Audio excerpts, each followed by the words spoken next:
Hey everybody, we're going to talk about 3 keys to delay the strike for a powerful impact. 3 keys. Well, first of all, before we get into the 3 keys, what does it mean to delay the strike for a powerful impact? Are we not trying to hit it as soon as we can, as hard as we can? I'd rather not see it that way. Okay. What about you? I have a saying, he who hits it latest hits it greatest. He who hits it latest hits it greatest. So I don't want to hit the ball here. I want to hit it later. I want to hit it over here where it feels like it's off to my right. At first glance, one might think that, well, that's not as powerful because you're hitting it later. So isn't that slower? What say you?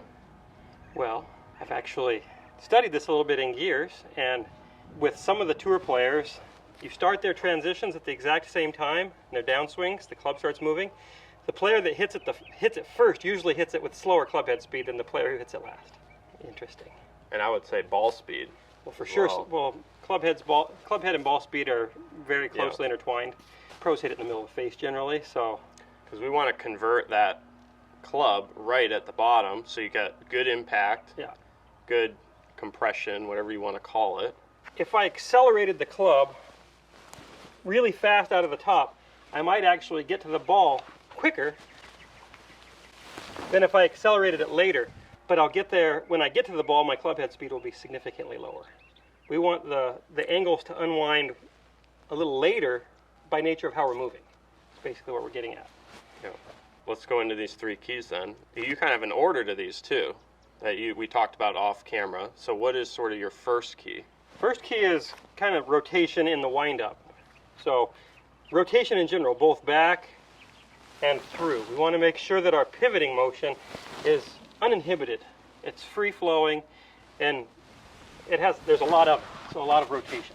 In our foundations for our site, that's the very first thing we cover. We get people's pivot working better. We've got a series of drills we do to help people feel how to pivot. Yeah, because if you look at a player from face on, right, it'll look like, okay, well, they have some shaft lean, they have certain wrist conditions, but how did they really get there, right? Mm-hmm. And what you see is that the rotation actually creates a lot of that shaft lean that we're looking for. Now, some don't need as much as others. We've talked about this. Mm-hmm. But for higher ball speed players like us, right, shaft lean, we want some of that.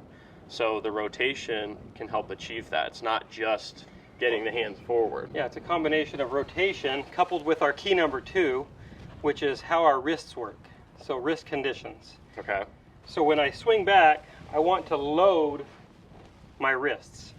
And what I mean by load the wrist, mainly I'm talking about the trail wrist. I want to feel like I get it loaded into a position where it's fully extended back.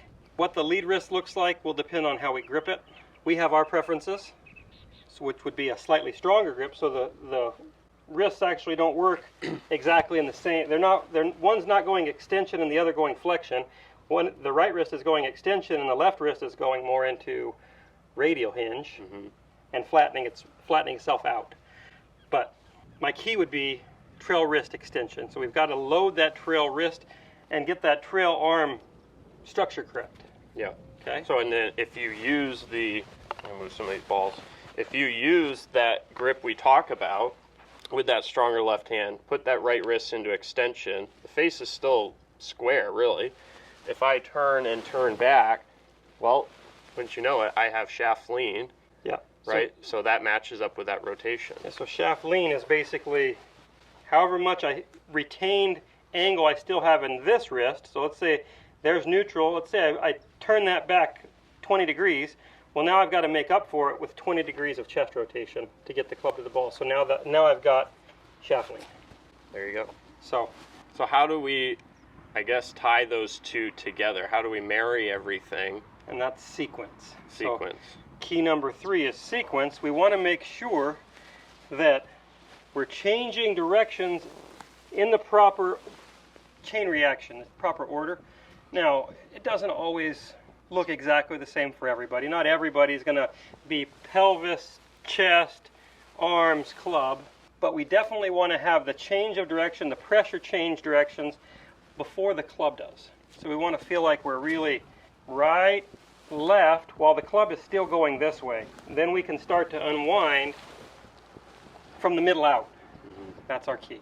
So if we can unwind from the middle out, this thing accelerates last, and it gets to the ball last. It's almost like the club, to a certain extent, with our rotation, with the good sequence, mixed in with our good wrist conditions, the club almost becomes a little bit heavy, and we get to tow that club along for a ride, and that strike gets delayed into a more natural, good timing that we want, versus it being forced.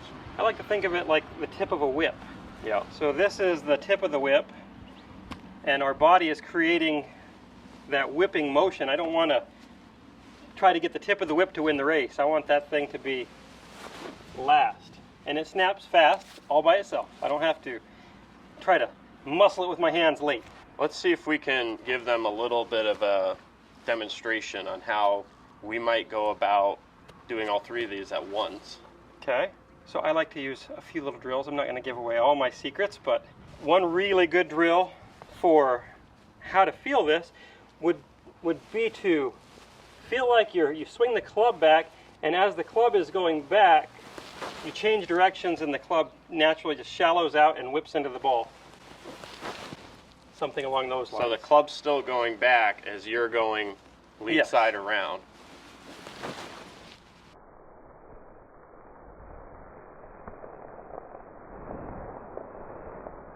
So you get your turn, you get your wrist condition, and then the sequence, that's your focus. That's what's really driving this. Yes. And the other two kind of fall into place. Exactly. Let's see it. Shall I hit one? Yeah. So I'll do that little drill. It's kind of a little buggy whip drill. Buggy whip. And there you go. I just chipped that ball. Pretty good chip. It's like 150 yards. There's a little bullet too. Yeah, a little low bullet, so straight as a string. With that later hit, you're going to probably see a little bit better ball flight going out. A little more piercing. A little more piercing, especially with these drill swings until you build it up. Yeah. Then we can start to, maybe let things go a little bit more. But at first, learning how to slow down and sequence it right and sort of assemble these three things together, that's where we want to start, right? For sure. Got to figure out how to tie it all together, and then we can start pouring gas on it. See how fast we can make it go. Yeah. All right, guys. Well, there's 3 keys for you on how to create that delayed strike that I know a lot of you guys at home are looking for.